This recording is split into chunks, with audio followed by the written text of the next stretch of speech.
ഈ ജൂതന്മാർ, ആര്യന്മാർ ഇതേപോലെ ഗ്യാസ് ചേമ്പറിലിട്ട് ഒരു കാലത്ത് കൊന്നൊടുക്കിയവരാണ് ഞങ്ങളെന്നൊക്കെ പറഞ്ഞുകൊണ്ട് ലോകത്തിന്റെ പിന്തുണ പിടിച്ചു പറ്റാൻ വേണ്ടിയുള്ള വ്യാജ പ്രചരണങ്ങൾ നടത്തുന്നുണ്ട്. ഹോളോകോസ്റ്റ് എന്താണ്?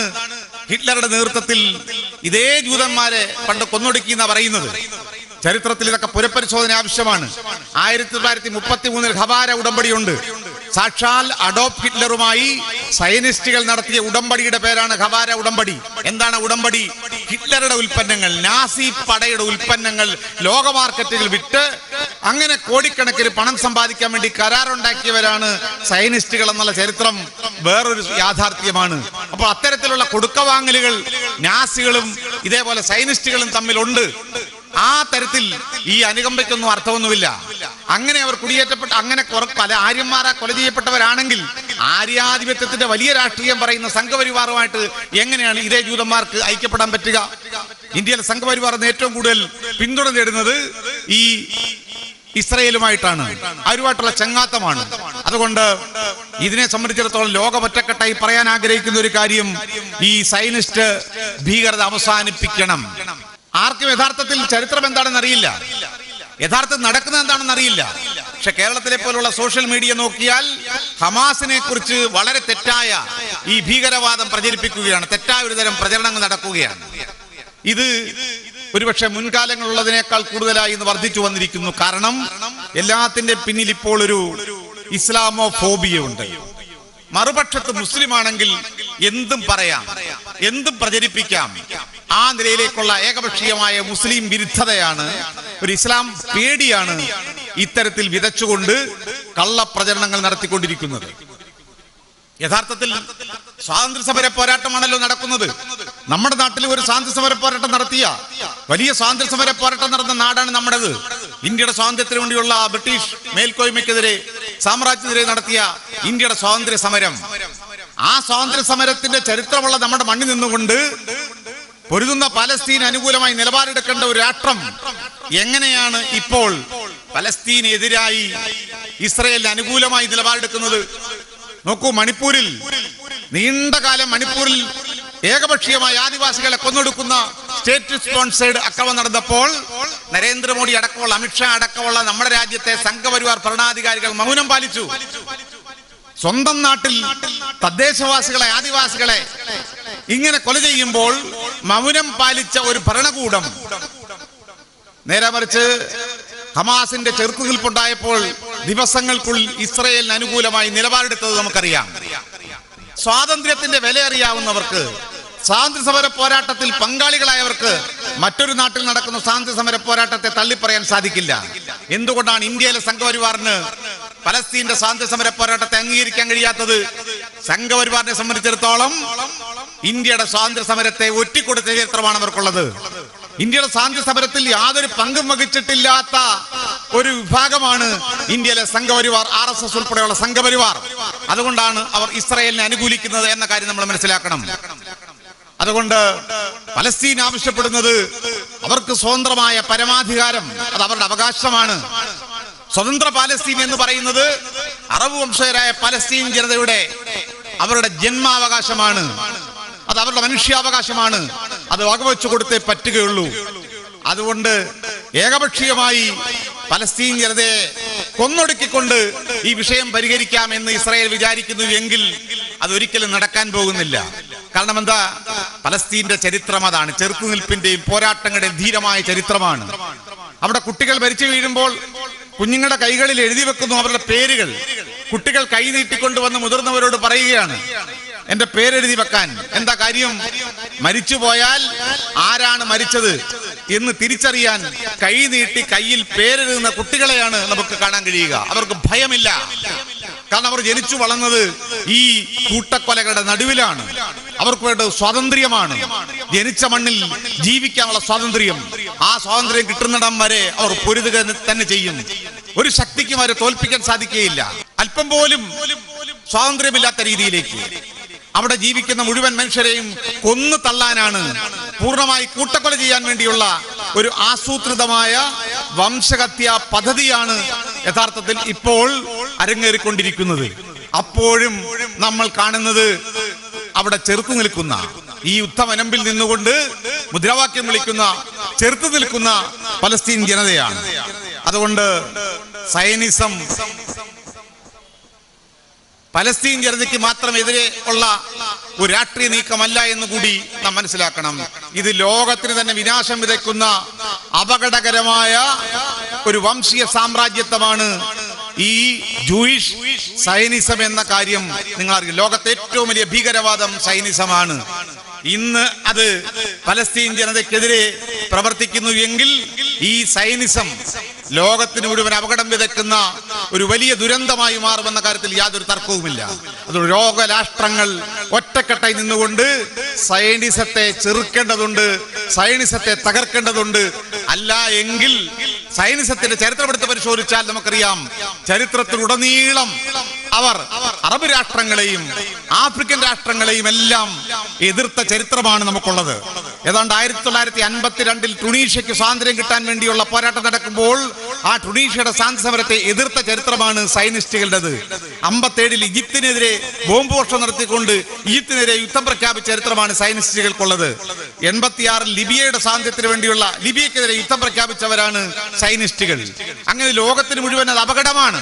ഒരുപക്ഷെ അത് തിരിച്ചറിയുന്നത് കൊണ്ടാണ് ഇപ്പോൾ നമുക്കറിയാം ലാറ്റിൻ അമേരിക്കൻ രാജ്യങ്ങൾ, ബൊളീവിയ അടക്കമുള്ള ലാറ്റിൻ അമേരിക്കൻ രാജ്യങ്ങൾ സയനിസത്തിനെതിരെ നിലപാടെടുത്തിരിക്കുന്നു. ഇസ്രയേലുമായിട്ടുള്ള നയതന്ത്ര ബന്ധങ്ങൾ അവർ വിച്ഛേദിച്ചിരിക്കുന്നു. ആ നിലയിൽ സയനിസത്തെ നമ്മൾ മനസ്സിലാക്കണം, ഇത് വളരെ അപകടകരമാണ്. അമേരിക്കയും ഇസ്രയേലും തമ്മിലുള്ള വലിയ അന്താരാഷ്ട്ര ഗൂഢാലോചന, അതിന്റെ അടിസ്ഥാനത്തിലാണ് ഇപ്പോൾ ഈ ഒരു പലസ്തീൻ ഓപ്പറേഷൻ നടന്നുകൊണ്ടിരിക്കുന്നത്. അതുകൊണ്ട് യഥാർത്ഥത്തിൽ അവർ ആഗ്രഹിക്കുന്നത് പലസ്തീനെ പൂർണ്ണമായി തുടച്ചു നീക്കുകയാണ്. അതുകൊണ്ടാണ് ഇപ്പോൾ തൽക്കാലം വെടിനിർത്തൽ എന്നൊക്കെ പറയുന്നത് എന്താണ്, കുടിയൊഴിഞ്ഞു പോകാൻ വേണ്ടിയുള്ള സമയമാണ്. അല്പം ഏതാനും മണിക്കൂറുകൾ വേണമെങ്കിൽ അല്പം ഇടവേള കൊടുക്കാം. അവസാനത്തെ മനുഷ്യനും ഗസയിൽ നിന്ന് ഒഴിഞ്ഞു പോകണം. ഈ പലസ്തീൻ പ്രദേശം മുഴുവൻ പിടിച്ചെടുത്ത് അറബ് ജനതയെ പൂർണ്ണമായി തുടച്ചു മാറ്റുക എന്ന പൊളിറ്റിക്കൽ അജണ്ടയുടെ ഭാഗമായതുകൊണ്ടാണ് ഒരേ സമയം ഇതേപോലുള്ള അതിക്രമങ്ങൾ നടന്നുകൊണ്ടിരിക്കുന്നത്. മാത്രമല്ല അയൽ രാജ്യങ്ങൾക്കെല്ലാം എതിരെ, സിറിയയ്ക്കൊക്കെ എതിരെ ഒരേ സമയം ബോംബാക്രമണം നടത്തിക്കൊണ്ടിരിക്കുന്നു. അതുകൊണ്ട് തീർച്ചയായും ഇത് അപകടകരമായ ഒരു കാര്യമാണ്. ഇനിയും അതുകൊണ്ടാണ് ആന്റണി ഗുട്ടറാസ് ഒരു നിലപാടെടുത്തത്. ഐക്യരാഷ്ട്രസഭയുടെ സെക്രട്ടറി ജനറൽ ധീരമായ ഒരു നിലപാടെടുക്കുമ്പോൾ ആ നിലപാടെടുത്തതിന്റെ പിന്നാലെ ഇസ്രായേൽ ആവശ്യപ്പെട്ടത് അങ്ങനെയാണെങ്കിൽ നിങ്ങൾ രാജിവെച്ചു പോകണമെന്നാണ്. പലസ്തീൻ ജനതയ്ക്ക് അനുകൂലമായ സത്യസന്ധമായ ധീരമായ ഒരു നിലപാടെടുത്താൽ ഐക്യരാഷ്ട്രസഭയുടെ സെക്രട്ടറി ജനറൽ ആണെങ്കിൽ പോലും രാജിവെച്ചു പോവുക എന്ന് പറയുമ്പോൾ എന്താണ് ഇസ്രായേലിന്റെ താല്പര്യം?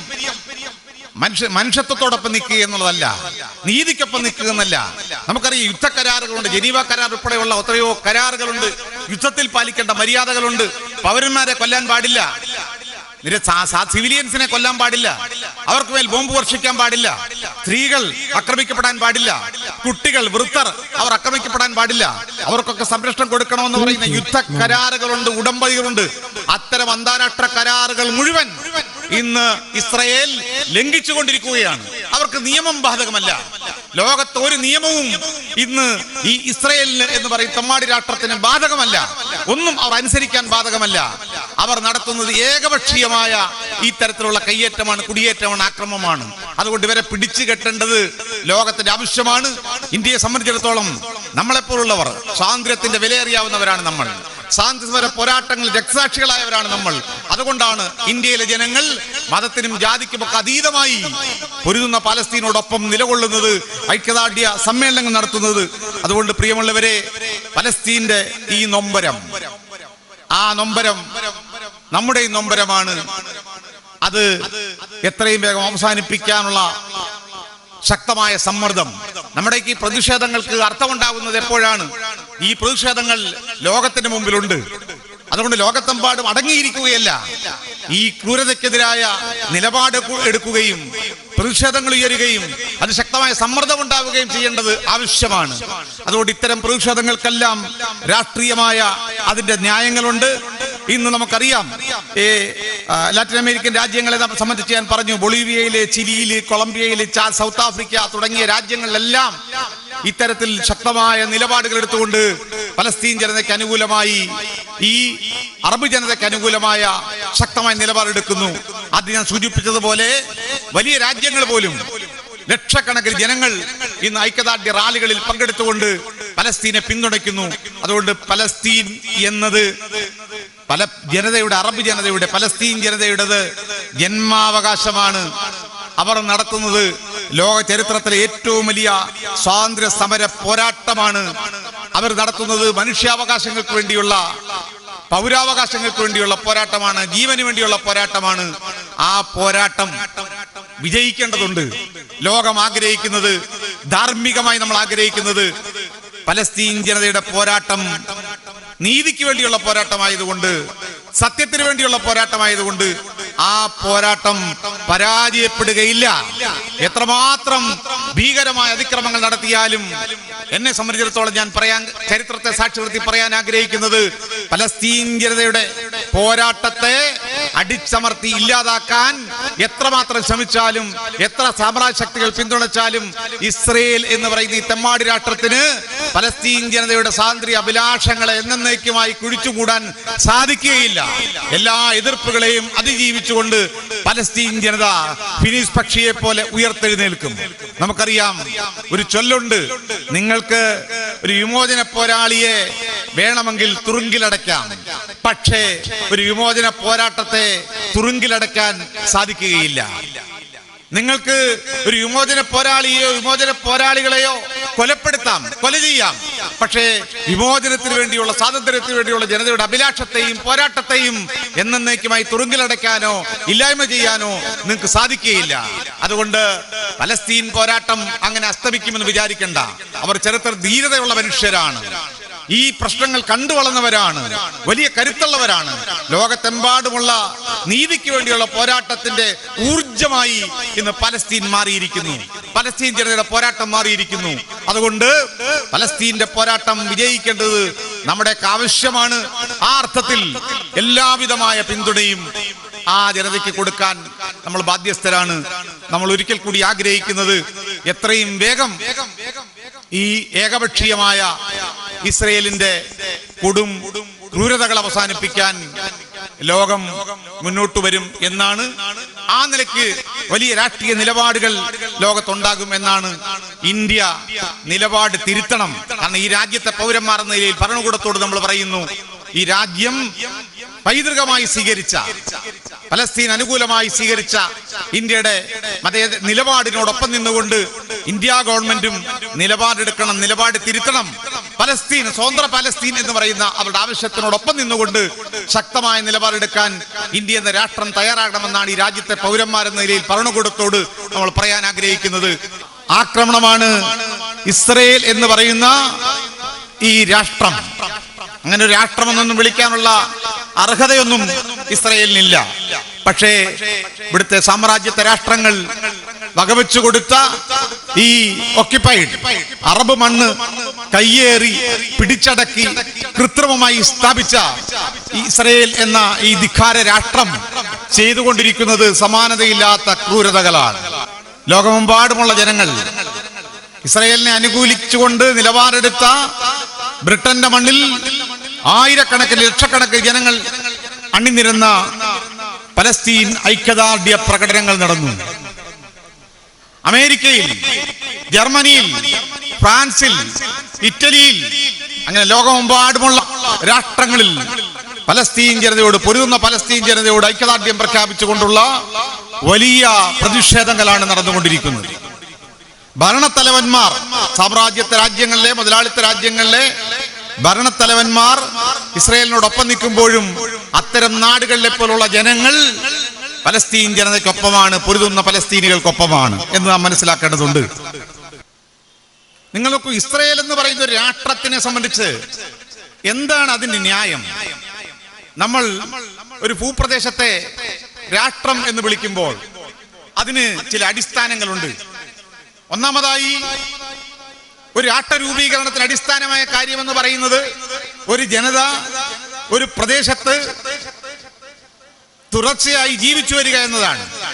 ഇംഗ്ലീഷിൽ നേഷൻഹുഡ് എന്ന് പറയും. ഒരു പ്രദേശത്ത് സ്ഥിരമായി അധിവസിക്കുന്ന ഒരു ജനതയിൽ നിന്നുമാണ്, അവരുടെ പൊതുവായ ദേശീയ വികാരത്തിൽ നിന്നുമാണ്, മണ്ണുമായിട്ടുള്ള അവരുടെ ഉടമസ്ഥതയിൽ നിന്നുമാണ് രാഷ്ട്രം എന്ന് പറയുന്ന ഒരു ഭാവന വികസിക്കുന്നത്.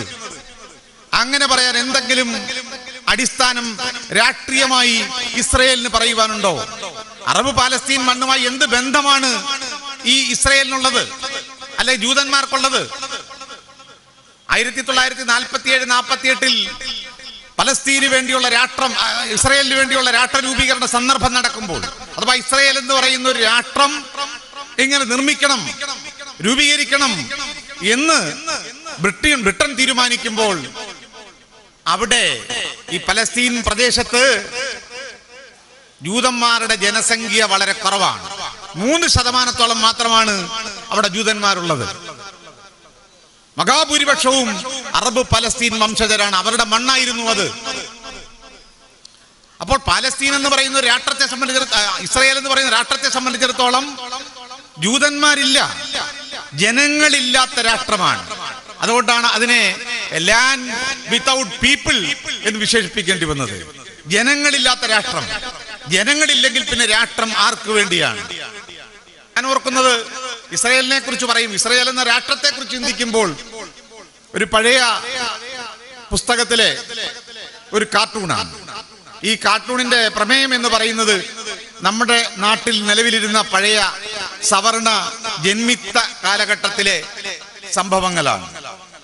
ഒരു സവർണനായ ജന്മി, അയാൾ ദളിതനായ അടിസ്ഥാന വർഗത്തിൽപ്പെട്ടവന്റെ ഭൂമി മുഴുവൻ അപഹരിച്ചെടുക്കുന്നു. ഒരു പരാതിയുമായി ഈ ദളിത വംശത്തിൽപ്പെട്ട ആൾ മജിസ്ട്രേറ്റിന്റെ മുമ്പിൽ വരികയാണ്, ജഡ്ജിയുടെ മുമ്പിൽ വരികയാണ്. ഇതാ ഇയാൾ, ഈ ജന്മി എന്റെ ഭൂമിയെല്ലാം പിടിച്ചെടുത്തിട്ട് എന്നെ പെരുവഴിയിലാക്കിയിരിക്കുന്നു, അനാഥനാക്കിയിരിക്കുന്നു എന്ന് പരാതി പറയുമ്പോൾ ഈ ജഡ്ജി ജന്മിയോട്, ഈ സവർണ മാടമ്പിയോട് ഒരു ചോദ്യം ചോദിക്കുന്നുണ്ട്. എവിടെയാണ് നിങ്ങളുടെ ഭൂമി? എവിടെയാണ് നിങ്ങളുടെ ഭൂമി? ജന്മി പറയുന്ന മറുപടി, എന്റെ ഭൂമിക്ക് അതിരുകളില്ല, എന്റെ ഭൂമിക്ക് അതിരുകളില്ല, ഇതെല്ലാം എന്റെ ഭൂമിയാണ്. ഇതുപോലെയാണ് ഇസ്രയേൽ. അതിരുകളില്ലാത്ത ഒരു രാഷ്ട്രമാണ് ഇസ്രയേൽ. അതിങ്ങനെ അനുദിനം വികസിപ്പിച്ചുകൊണ്ടേയിരിക്കുന്നു.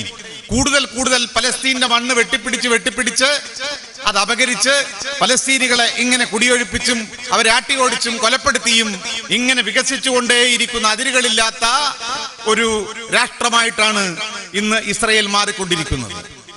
മറ്റൊന്ന്, ഇസ്രയേൽ എന്ന് പറയുന്ന രാഷ്ട്രത്ത് എവിടുന്നാണ്? യൂറോപ്പിൽ നിന്ന് കുടിയേറിയവരാണ്. ചരിത്രമൊന്നും വിശദീകരിച്ച് ഞാൻ പറയുന്നില്ല. ഏതാണ്ട് 1917 ബാൾഫർ ഉടമ്പടി ഉണ്ടാകുന്നു. ആ ബാൾഫർ ഉടമ്പടി ഉണ്ടാകുമ്പോൾ ആ ബാൾഫർ ഉടമ്പടിയിലാണ് ഇങ്ങനെയുള്ള ഒരു രാഷ്ട്രം രൂപീകരിക്കുന്നതിനെ കുറിച്ചുള്ള ഒരു പ്രഖ്യാപനം ഉണ്ടാകുന്നത്. ആ ബാൾഫർ ഉടമ്പടിയിൽ ബ്രിട്ടീഷ് ഫോറിൻ സെക്രട്ടറി അന്നത്തെ ആർതർ ജെയിംസ് ബാൾഫർ ആണ് ഇത് പ്രഖ്യാപിക്കുന്നത്. ഇത് സയനിസ്റ്റുകളുടെ ആവശ്യമായിരുന്നു. സയനിസം എന്ന് പറയുന്നത് ലോകത്തെ ഏറ്റവും ഭീകരമായ ഒരു രാഷ്ട്രീയ ദർശനമാണ്. അതിന് മതമില്ല. തിയോഡർ ഹെർട്സർ എന്ന് പറയുന്ന സയനിസത്തിന്റെ ഉപജ്ഞാതാവ് മതവിശ്വാസിയായിരുന്നില്ല, ദൈവവിശ്വാസിയായിരുന്നില്ല. അതിന്റെ അടിസ്ഥാനം വംശീയതയാണ്. വംശീയത എന്ന് പറയുന്ന ഒരു പരമ്പരാഗത വിശ്വാസമുണ്ട്. ആ വിശ്വാസത്തിന്റെ അടിസ്ഥാനത്തിലുള്ള ജൂതന്മാരുടെ ആഗ്രഹം നിവർത്തി കൊടുക്കാൻ നിങ്ങൾക്കൊരു രാഷ്ട്രം തരാം എന്ന ബ്രിട്ടന്റെ ആ ഉറപ്പിന്റെ അടിസ്ഥാനത്തിലാണ് പിന്നീട് ഈ ബാൾഫർ പ്രഖ്യാപനം വരുന്നത്. എന്താണെങ്കിലും ഈ പ്രഖ്യാപനം വരുമ്പോൾ യഥാർത്ഥത്തിൽ ബ്രിട്ടൻ പിന്തുണയ്ക്കുന്നു. അതിൽ 1918 ആവുമ്പോൾ അന്നത്തെ അമേരിക്ക, വുഡ്രോ വിൽസന്റെ നേതൃത്വത്തിൽ അമേരിക്ക അതിനെ പിന്തുണയ്ക്കുന്നു. അന്നും ഇന്നും അമേരിക്ക ഈ ഒക്യുപ്പൈഡ് ഇസ്രയേലിന് ഒപ്പമാണ്. പക്ഷേ ഇസ്രയേൽ എന്ന് പറയുന്ന രാഷ്ട്രം രൂപീകരിക്കുമ്പോൾ അവിടെ ആരും ഉണ്ടായിരുന്നില്ല. അങ്ങനെയാണ് യൂറോപ്പിലെമ്പാടും ചിതറിക്കിടക്കാണ്, പല രാജ്യങ്ങളെ ചിതറിക്കിടക്കുന്ന ജൂതന്മാരെ കൊണ്ടുവരികയാണ്. ആയിരക്കണക്കിന് ലക്ഷക്കണക്കിന് ജൂതന്മാർ യൂറോപ്പിന്റെ നാനാഭാഗങ്ങളിൽ നിന്ന്, രാജ്യങ്ങളിൽ നിന്ന് ഈ പൊതു ആഹ്വാന പ്രകാരം ഇങ്ങനെ ഒക്യുപ്പൈ ചെയ്യാൻ വേണ്ടി അറബ് മണ്ണിലേക്ക് വരുന്ന കാഴ്ചയാണ് നമ്മൾ കാണുന്നത്. അപ്പൊ അതുകൊണ്ട് ഇതൊരു വംശീയ രാഷ്ട്രത്തിന്റെ അടിസ്ഥാനം വംശീയതയാകാൻ പാടില്ല. ലോകത്തിന്റെ ഏത് ഭാഗത്തു നിന്ന് ഒരാൾക്ക് ഇസ്രായേൽ വന്നാലും അയാൾ ജൂതനാണെങ്കിൽ പൗരത്വം കിട്ടും. നമുക്കറിയാം, അങ്ങനെ ഒരു പൗരത്വം ഒന്നും ലോകത്തില്ല. ഒരു ഇന്ത്യക്കാരൻ ഇവിടെ ജനിക്കണം, പൗരത്വം കിട്ടണമെങ്കിൽ ഇവിടെ ജനിച്ചാൽ പോലും പൗരത്വം കിട്ടുകയില്ല. പുതിയ കാലത്ത് നിയമങ്ങൾ വന്നു, പൗരത്വ ഭേദഗതി നിയമം വന്നപ്പോൾ ഇവിടെ ജനിച്ചാൽ പോലും അവർ മുസ്ലിം ആണെങ്കിൽ പൗരത്വം കൊടുക്കേണ്ടതില്ല എന്ന് തീരുമാനിച്ച ഒരു രാജ്യമാണ് നമ്മുടേത്. പക്ഷെ ഇസ്രയേലിന്റെ പ്രശ്നം എന്താ? ലോകത്തിന്റെ ഏത് ഭാഗത്തുമുള്ള ഒരു ജൂതൻ ഇസ്രയേലിൽ വന്നാൽ അവന് പൗരത്വം ലഭിക്കും. അപ്പൊ പൗരത്വത്തിന്റെ അടിസ്ഥാനം എന്താ? ജനനമല്ല, പകരം വംശീയതയാണ്, ഒരു ജാതിയാണ്. അത്തരത്തിലുള്ള അപകടകരമായ ഒരു പൗരത്വ സങ്കല്പമാണ് യഥാർത്ഥ സൈനിസത്തിനുള്ളത്, ഈ ജൂതന്മാർക്കുള്ളത്. പിന്നീട് നമുക്കറിയാം, ഈ ഇസ്രയേൽ രാഷ്ട്രത്തിനെ അംഗീകരിച്ചുകൊണ്ട് ഐക്യരാഷ്ട്രസഭയുടെ പ്രമേയം വരുന്നു. 1948 ഐക്യരാഷ്ട്രസഭയുടെ പ്രമേയം പാസാക്കി. ആ പ്രമേയത്തിലൂടെയാണ് ഇസ്രയേൽ എന്ന് പറയുന്ന രാഷ്ട്രം 1949 യാഥാർത്ഥ്യമാകുന്നത്. അന്നു മുതൽ തുടങ്ങിയ സംഘർഷത്തിന്റെ തുടർച്ചയാണ് ഇപ്പോൾ നമ്മൾ കണ്ടുവരുന്നത്. എന്താണ് ഈ സംഘർഷം?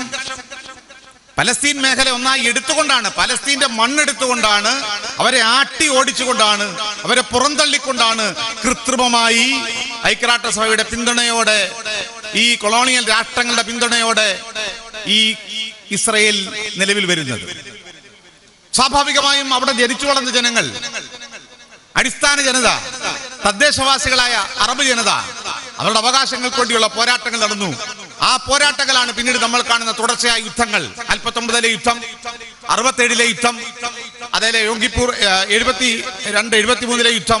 ഇങ്ങനെ തുടർച്ചയായ യുദ്ധങ്ങളാണ്. ഓരോ യുദ്ധങ്ങളിലും പലസ്തീനികളെ കൊന്നൊടുക്കുകയാണ്, അറബ് വംശജരെ കൊന്നൊടുക്കുന്ന കാഴ്ചയാണ് നമ്മൾ കാണുന്നത്. പ്രിയമുള്ള, അത്തരം നിരന്തരമായ അതിക്രമങ്ങൾ നേരിട്ടൊരു ജനതയാണ്, കൂട്ടക്കൊലകൾ നേരിട്ടൊരു ജനതയാണ് പലസ്തീൻ ജനത. അതുകൊണ്ടാണ് ഇന്ത്യയെ പോലുള്ള പല രാജ്യങ്ങളും ഈ പലസ്തീൻ ജനതയുടെ പോരാട്ടത്തെ പിന്തുണച്ചത്. ഇപ്പോൾ ഏറ്റവും ഒടുവിൽ നടന്നത് എന്താണ്? ഈ 100 വർഷമായി നിരന്തരമായി വേട്ടയാടപ്പെടുകയും കൊല ചെയ്യപ്പെടുകയും ചെയ്യുന്ന പലസ്തീൻ ജനത അവന്റെ പ്രശ്നങ്ങൾ ലോകത്തിന് മുമ്പിൽ എത്തിക്കുവാൻ, അവന്റെ യാഥാർത്ഥ്യങ്ങൾ ലോകത്തോട് പറയുവാൻ, ലോക പിന്തുണ കിട്ടുവാൻ നിസ്സഹായരായ ആ മനുഷ്യരുടെ ചെറുത്തുനിൽപ്പാണ് യഥാർത്ഥത്തിൽ ഗസയിൽ ഹമാസ് നടത്തിയത് പ്രതിരോധം എന്ന് പറയുന്നത്. ഹമാസിനെ സംബന്ധിച്ചിടത്തോളം ഇന്ന് പലരും പറയുന്നത് പോലെ തീവ്രവാദ സംഘടനയാണോ? ഹമാസിനെ ഭീകരവാദം എന്ന് വിളിക്കുന്നുവെങ്കിൽ ആ വിളിയായിരിക്കും, ആ പ്രയോഗമായിരിക്കും ഒരുപക്ഷെ ആധുനിക ലോകത്തെ ഏറ്റവും വലിയ ഭീകരവാദം എന്ന് ഞാൻ പറയും. കാരണം ഹമാസിനെ അങ്ങനെ വിളിക്കാൻ സാധിക്കുകയില്ല. 2006 പലസ്തീൻ പാർലമെന്റിലേക്ക് നടന്ന പൊതു തിരഞ്ഞെടുപ്പിൽ ജനങ്ങളുടെ പിന്തുണയോടെ വോട്ട് വാങ്ങി അധികാരത്തിൽ വന്ന പാലസ്തീൻ പാർലമെന്റിൽ ഭൂരിപക്ഷം നേടിയ ഒരു പ്രസ്ഥാനമാണ് ഹമാസ് എന്ന് പറയുന്നത്.